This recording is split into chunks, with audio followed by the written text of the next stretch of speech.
I definitely get spotted a lot in public. It's, the bald head and goatee thing definitely puts, people are easy to recognize me. As for plumbing, yeah, when I'm not full swing production, I go back to the norm. I go and I'll price out jobs for Roto, still employed by them. They've been a great company, but also they understand that they're getting advertising while I'm on the road, so, we scratch each other's backs on that end. They've always been a great company. I worked for them years before the show. So, to see, to honestly see how just incredible or how large this whole thing has become is just, it's wild. We've just been having a great time. It's definitely, it's changed a lot. But the nice thing is we're going in with a camera crew. I'm going in with, when I go into a location where a lot of other shows, they're going in with a producer, a cameraman, a sound man, all these things. I don't. I go in with just one cameraman, whoever I'm investigating with at the time. And that cameraman's usually Kendall, who's my main guy, who's been with me for years on the show. So he knows to stay out of my way, but also I'm able to take his tape, I'm able to take his audio, and analyze that as well. So it also comes in handy that way, having that crew there, because now I have more possible evidence that can be documented by a different camera and other audio. I think every case sticks with me, because I look at it, cases I'm able to figure out are just as exciting as cases that actually have paranormal activity. So, of course, Waverly Hills, 63,000 people passed away there. Just walking through that building, you could feel that. A lot of different locations, Stanley Hotel, but also personal cases.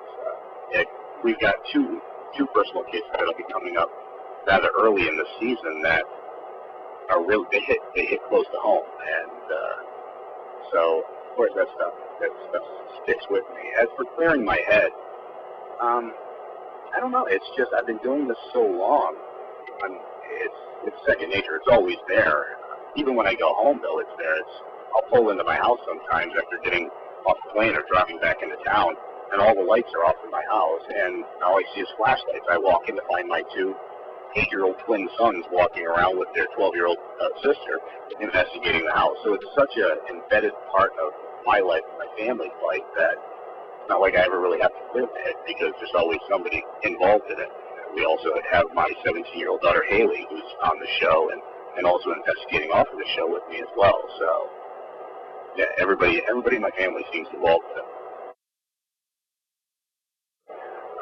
First off, it's still such an unknown field. Of course, I'm looking for answers and also trying to help out as many people as I can along the way.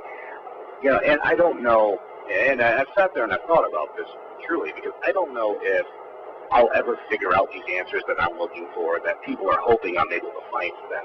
But if 100, 200, 300 years from now somebody does, and we even played the smallest little role in the foundation that led them to that, then that's all that matters to me. It's just trying to figure this out and trying to be a part of that, of possibly when it is.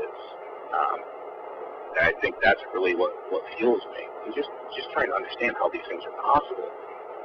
Because there appears to be so many different types of hauntings. Over the years, we've found that you can have intelligent type haunts, you can have residual, you can have poltergeist type haunts, but also you can have intelligent type haunts that aren't like everything that we've ever thought about, these ghosts communicating back and forth. No, for whatever reason, some of these intelligent type haunts are spirits. They're still stuck in their time. They're still living a normal day in their life. Well, how is that possible? How is it possible to have time that seems to be folding on itself? And if so, does that now lead into maybe that's what a psychic or a sensitive is, somebody who's still in their time, but they're able to hear voices as these things are able to hear us. So it's so interesting, and there's so many different layers that that's just what keeps us going.